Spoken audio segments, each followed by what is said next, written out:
Shalosh. Shalom and welcome to a very special edition of Parasha Talk.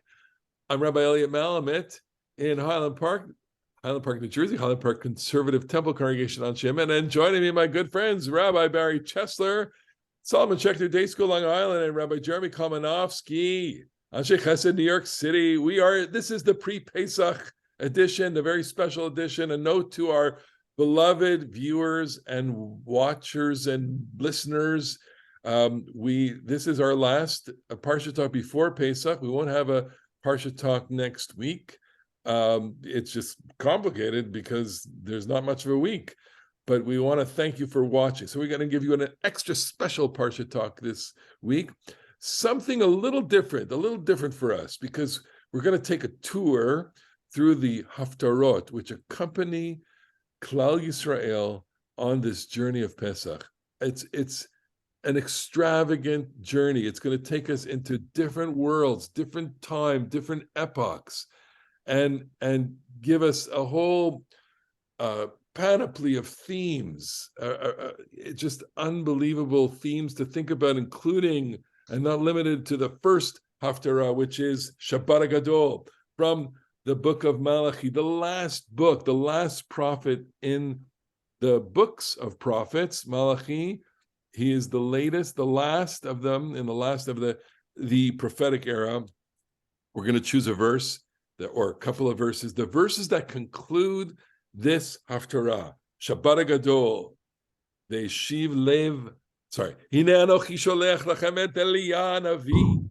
Behold, I'm going to send to you the prophet Elijah before the coming of the awesome, fearful day of the Lord. Lifnei bo yom Adonai hagadol v'hanora. Some people say the reason why we call this Shabbat Hagadol is because of the Hagadol in that verse, because Shabbat should be feminine, it should be Hagdolah. But this is Hagadol, Yom Hagadol. This is the Shabbat of talking about the great day. Ve'eshiv lev avot al banim, ve'lev banim al avotam. He shall reconcile parents with children, children with parents, that when I come, I would not strike the whole land with utter destruction. And we conclude, I'm sending Elijah, and Elijah, he's going to be sent to each one of our seders. We're going to have our cups filled with wine, so Elijah can drink everywhere. And this verse about reconciliation, about the great day, what is the prerequisite for Elijah's coming? Jeremy, talk about this verse. I want to just put a general comment about Passover in these Haftarot.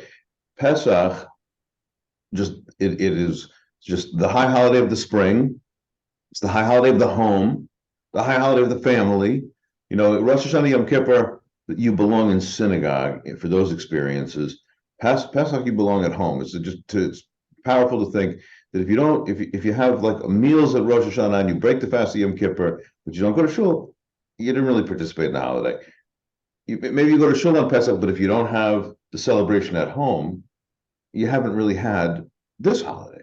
So big, huge holiday, very important holiday. And Pesach is a holiday in American Jewish life because of American history, because of the experience of African slaves and the importance of the Exodus and the importance of the shared biblical language of redemption. In American life, we've grasped well the elements of political engagement and what liberation means socially. But Passover, as we've inherited it as part of the Torah of the Jewish people, is also about the whole world attaining redemption. If there's three major themes in Jewish religion, it's creation, God's creation of this amazing world, revelation, the gift of the Torah, but redemption, the world gets better. So this Haftarah, leading into Passover, talks about there's a terrible, frightening day coming.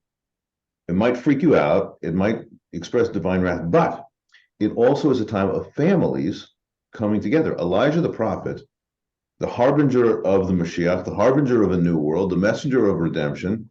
You know what he actually does? He makes us love each other at home again. Makes parents and children, because they don't always have such great relationships. The redemption of this holiday is at least partly that families should love each other again. It's so beautiful.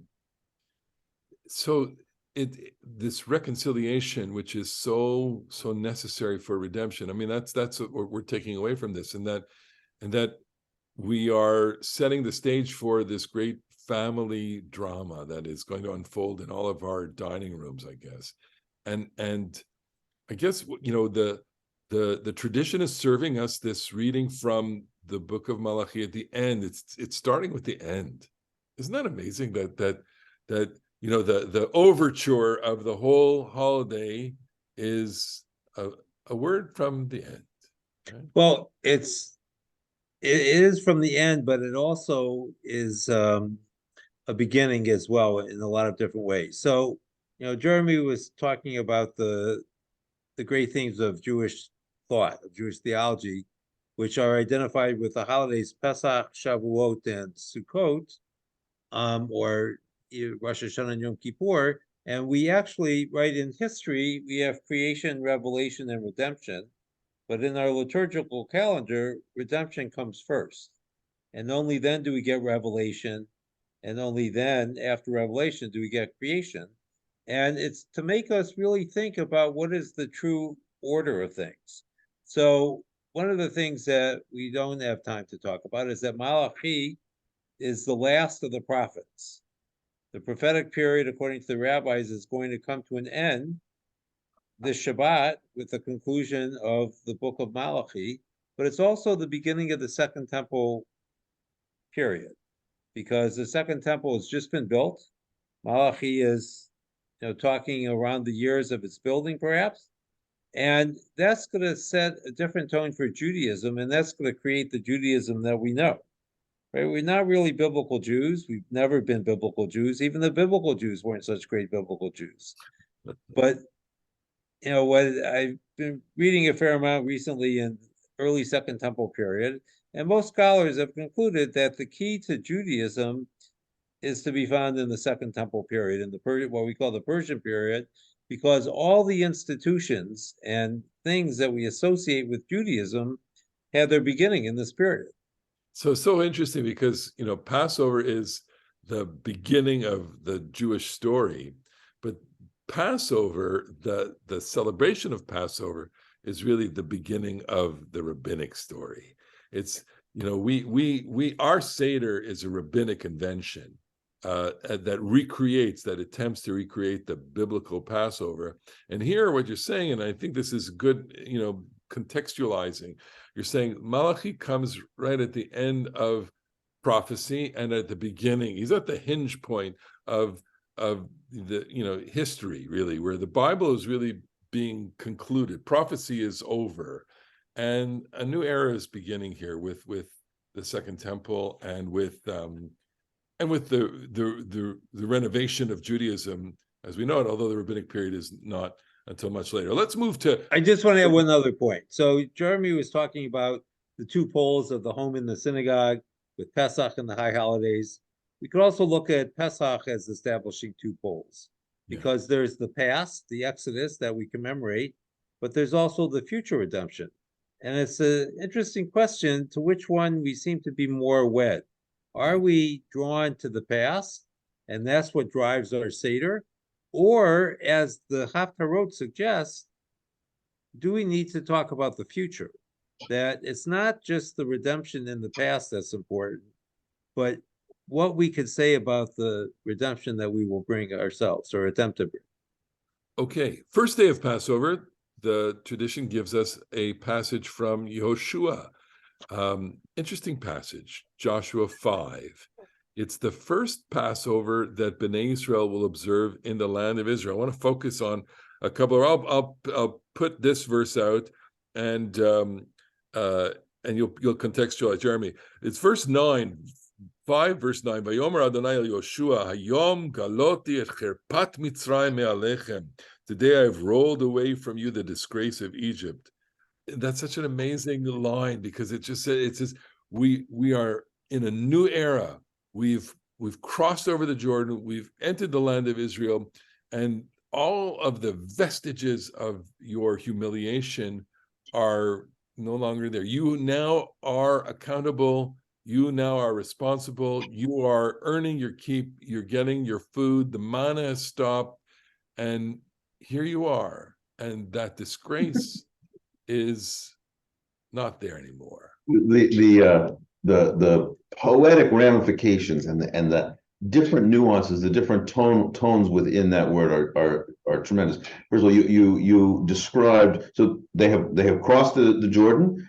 The Tanakh, not the Torah any longer. The Bible, everyone knows that the Torah ends with Moshe on the other side of the Jordan. Joshua begins with them crossing the Jordan. It's the story told very just like the crossing of the Red Sea. The priests go into the Jordan River.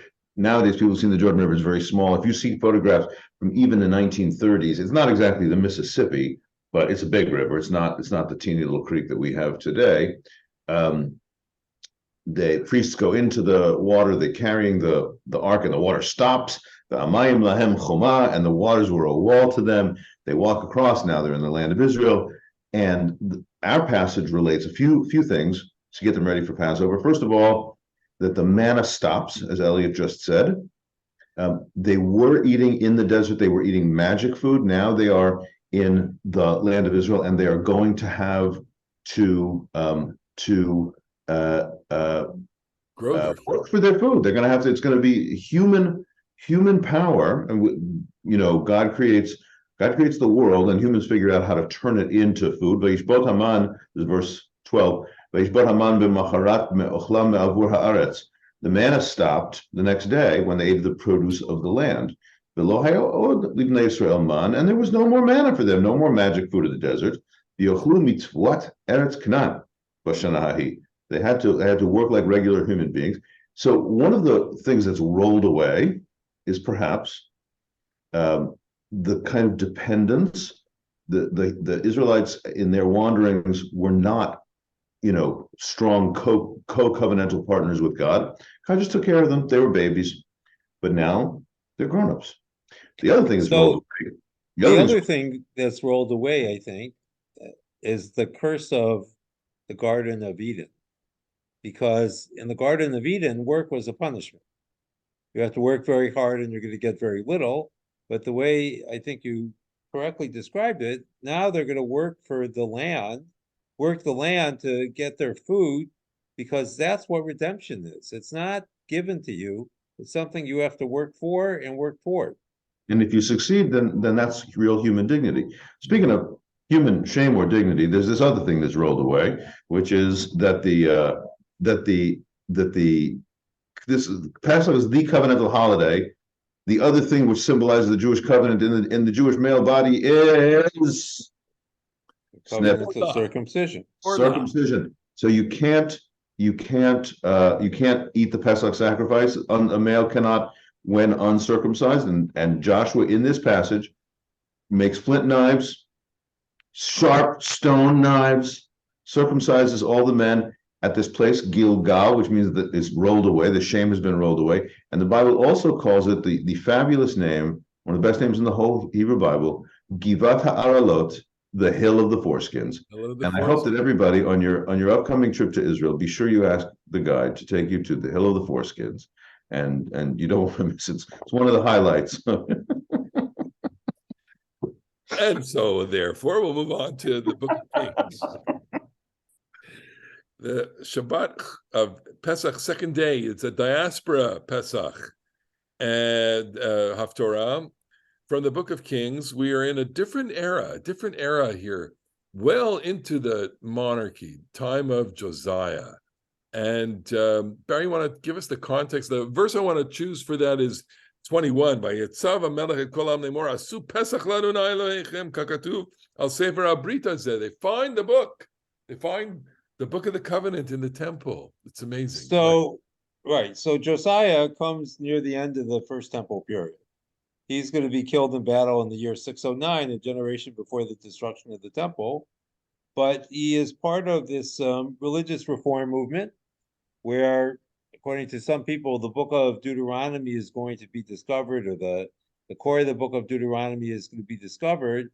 And all of a sudden, the people are going to be doing things that they have not been doing for a long time, including this public observance of Pesach, which only underscores Jeremy's earlier point that Pesach traditionally was a home ritual, not just for us, but in the Bible as well.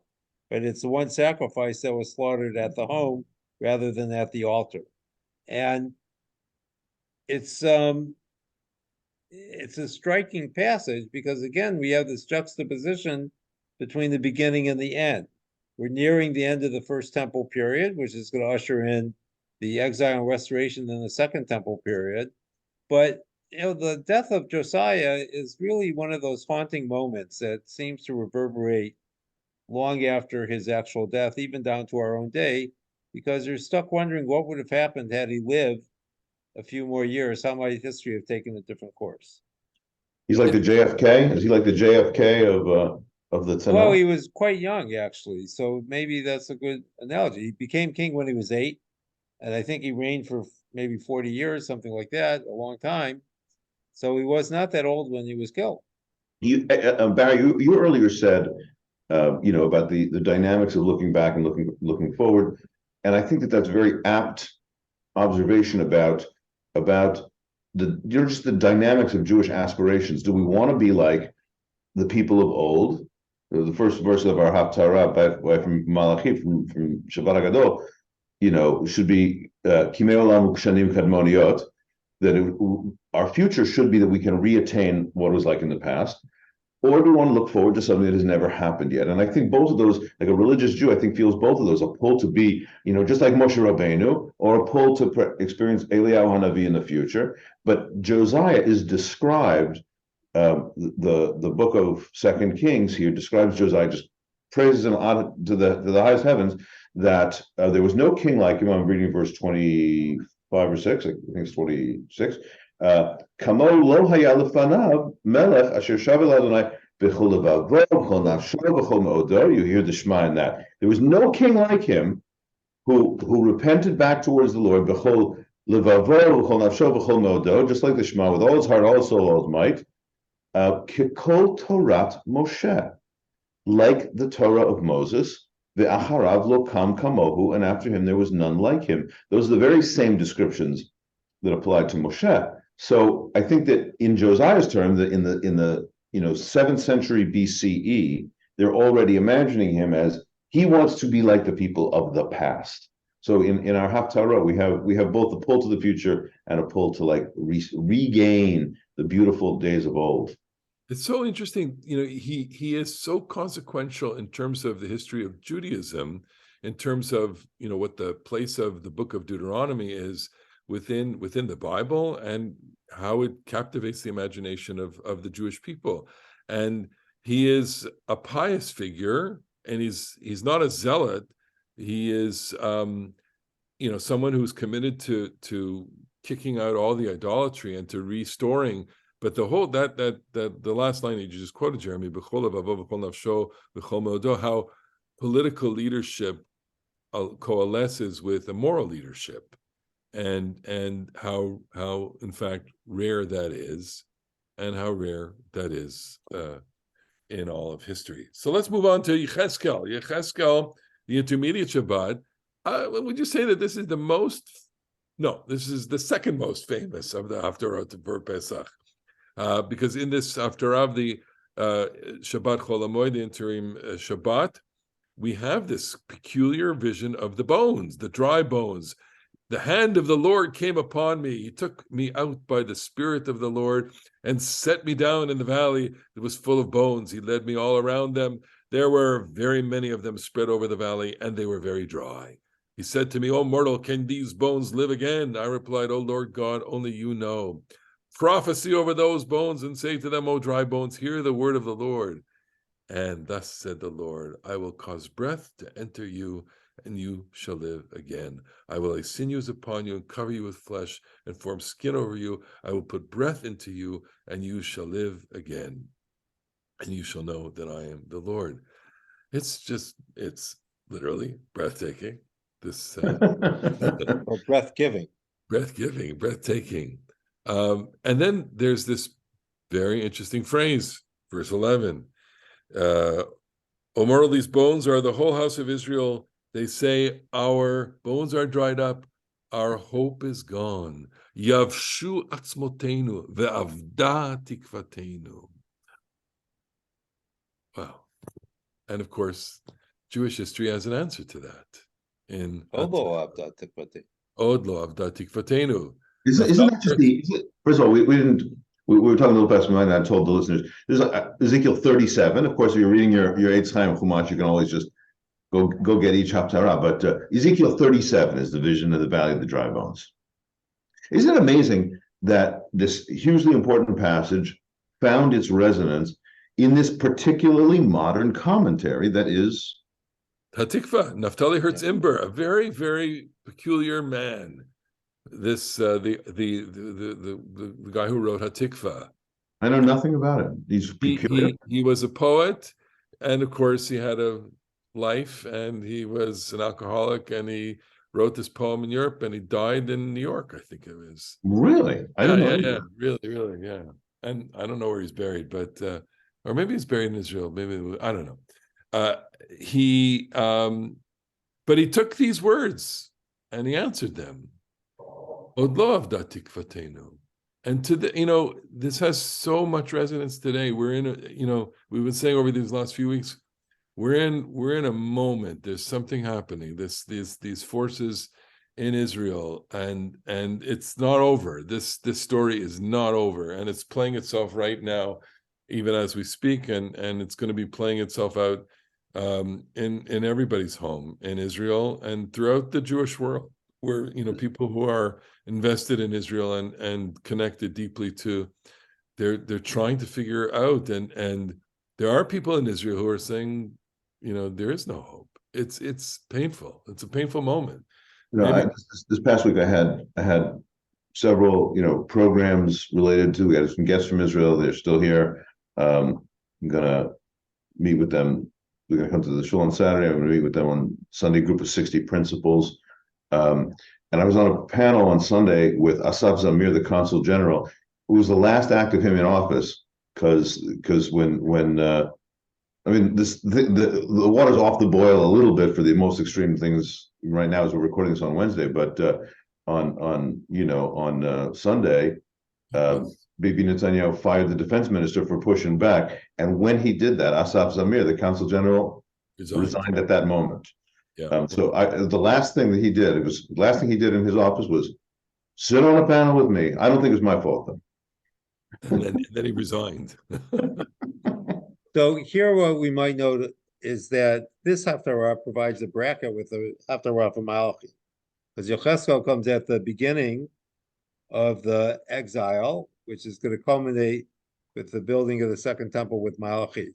It also resonates with the last line, or the second to last line of Malachi, because it might be in the next passage where it talks about the house of Joseph and the house of Judah, that this family that's rent by descent goes back to the earliest imagining of our ancestral tradition.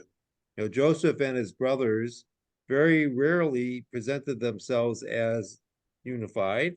And I think what plays itself out through biblical history is this great desire for the brothers, the sons of Jacob, to be reconciled. And perhaps in some way that's what Malachi is talking about. And it requires a messianic figure to do it, because in real life it's fraught with difficulty. Okay. Let's go to the next Haftara, which is from Shmuel Beit, the 7th day of Pesach. Shmuel Beit. We know at least one line from this Haftara, which is the last line. It's in the Birkat HaMazon, Migdol Yeshuot, or Magdil Yeshuot, Malkov Yosech. It's the tower of victory to his king, who deals graciously with his anointed. But there's a line, verse 17. Yishlach mimarom nikacheni, yamsheni mimayim rabim. He reached down from on high. He took me. He drew me out of the mighty waters. Yam Sheni Mimayim. Jeremy Kamenofsky.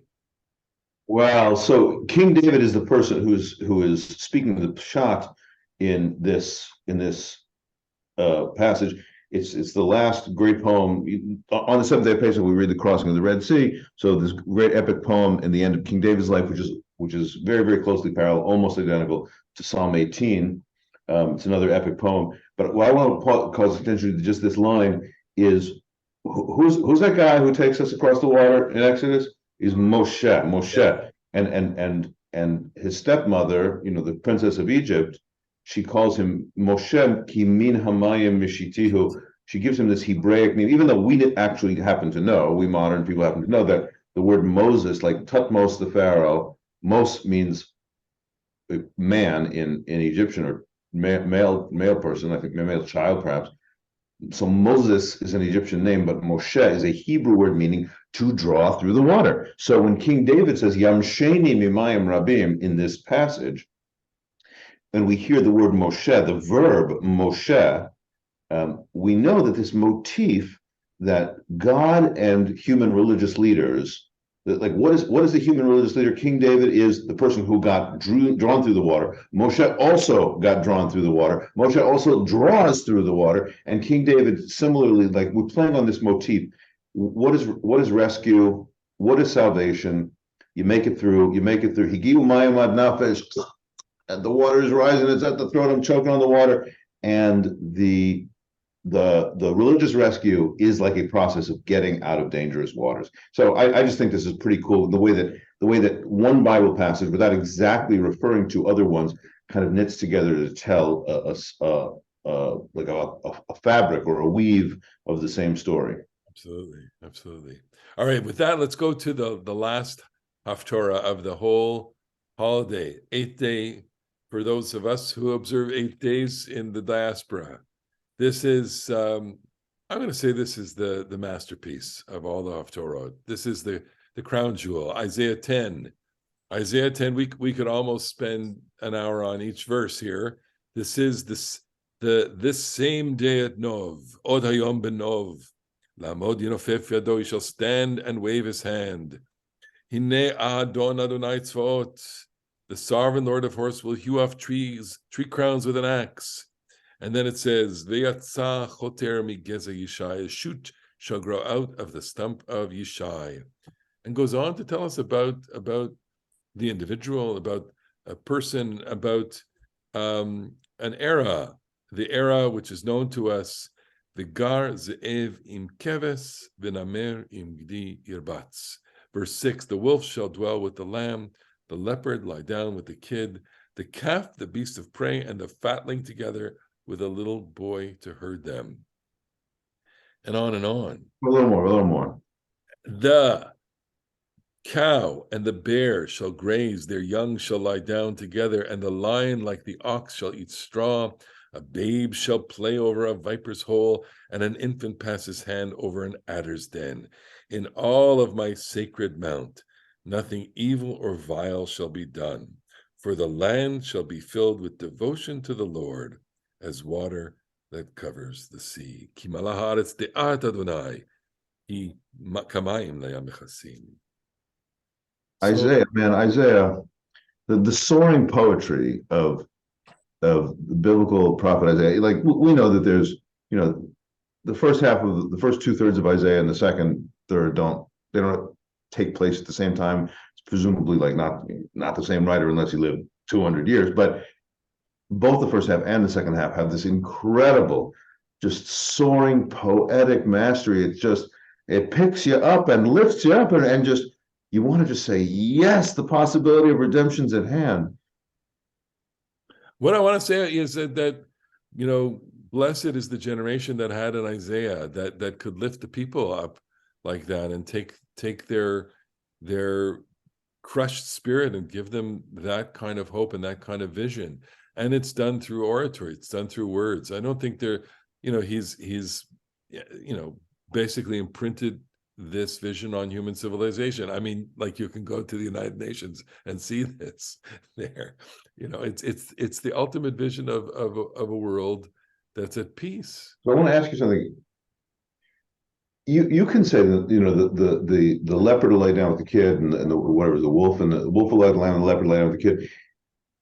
Is it purely allegory? That is to say, I'm describing that the powerful will treat the powerless, the vulnerable, gently, or is it saying that the world is going to change, that the laws of biology and physics are going to change, and really there won't be violence? Like, so, and when the cow and the bear will both graze, and the lion and the ox will both eat, are the predators going to become vegetarian? So Well, so the question I think has to do with how do we see the Garden of Eden? Because in the Garden of Eden, the animals too were vegetarian. They were given the same stuff to eat that the human beings were. right. And if we think that that is the original design of the world, then Isaiah is saying we're going back to that. We're returning. But if we think it's a projection on what the future is supposed to be, then it points us forward.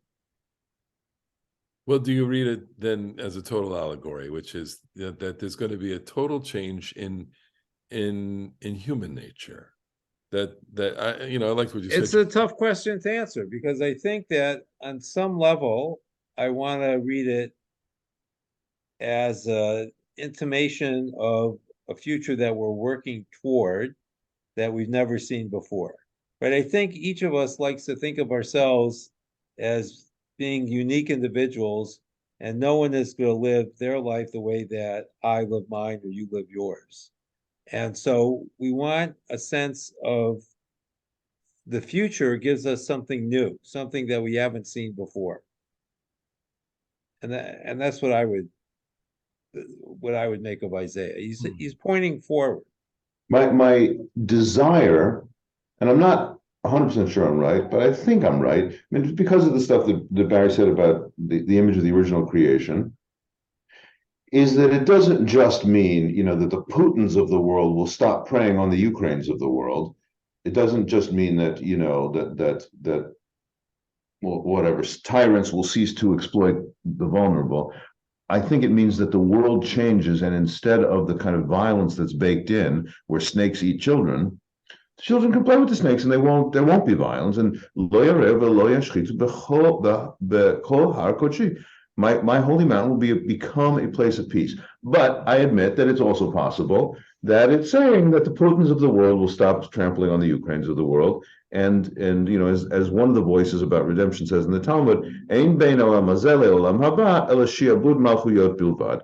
Like the only difference between this world and the redeemed world is that the tyrannical kingdoms won't trample the small people, and maybe that's what it is. But I like the more mythic reading. This Haftara gives us the verse that has become the iconic Hebrew dance song is in this Haftara, Ushaftem mayim b'sason mimayne ha'yeshua, and obviously it's so difficult to hear that verse without Ushaftem mayim b'sason mimayne ha'yeshua, and how a melody which is so ingrained in us almost distorts the meaning of it. I wonder if we could talk about it for a second without the melody. What does it mean to draw water with joy from the fountains of salvation? What's the fountain of salvation?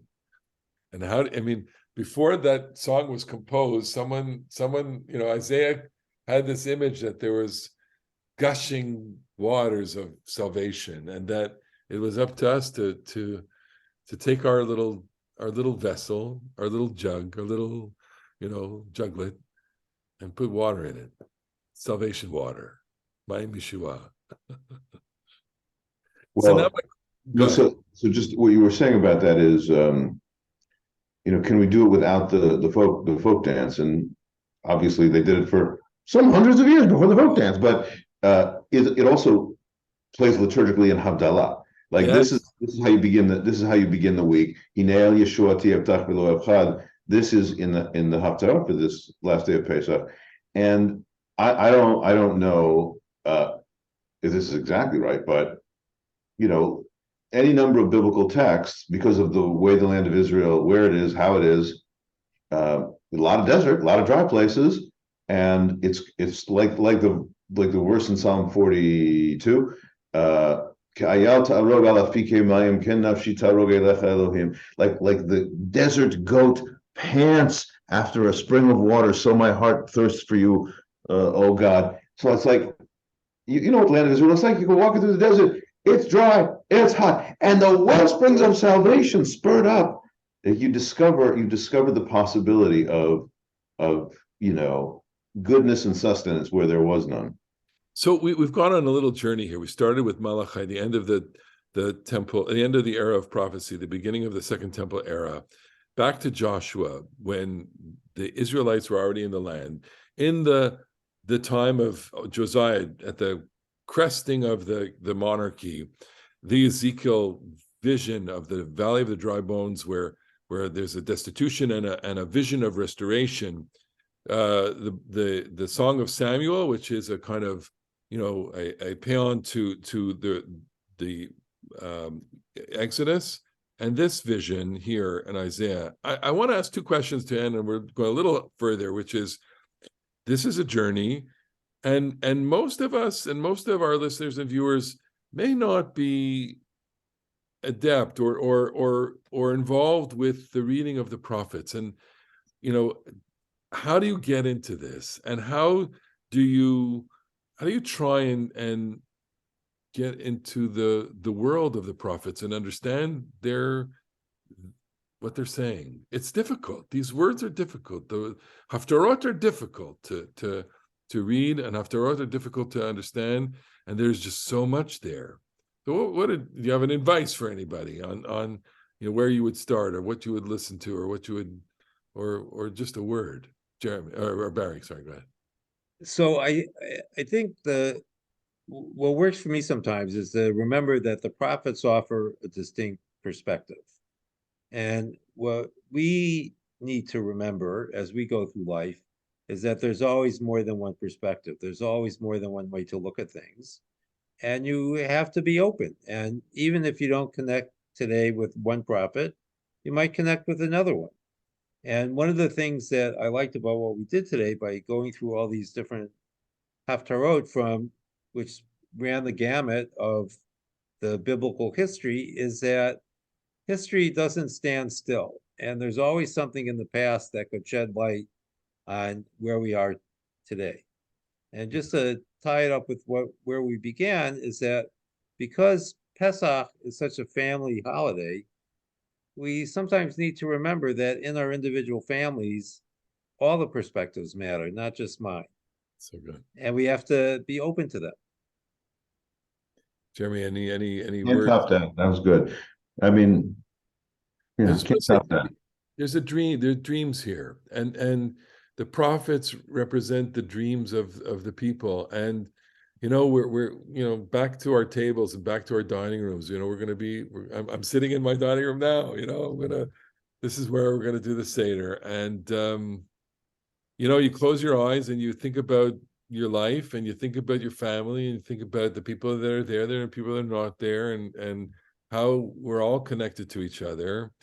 And you think about the dreams, and the Seder ends on a dream. The Shana Haba B'Yerushalayim, it's not an idle dream. It's a prophetic vision. That last line of the Seder, it's a gift to us. It says to us, don't stay where you are. Take your mind, imagine, and maybe that's the message here, which is, we don't have to be, kulanu chachamim. We're not literate enough to understand these words, but just dream a little bit and imagine. And there's some things that will restore your soul here, like the dry bones, like Isaiah, and you'll be restored, relationships, etc., etc. It's a great journey, and just dip a pinky toe in it. That's what we're saying. That's good. All right. We want to say thank you to everyone for watching, for listening. We wish you an amazing Pesach, beautiful Pesach, joyful Pesach. Enjoy, study, learn, eat, but not too much. But not too much. And before that, of course, we wish you Shabbat Shalom. And Shabbat Shalom. See you next time on the next edition of Parasha Talk. Bye-bye.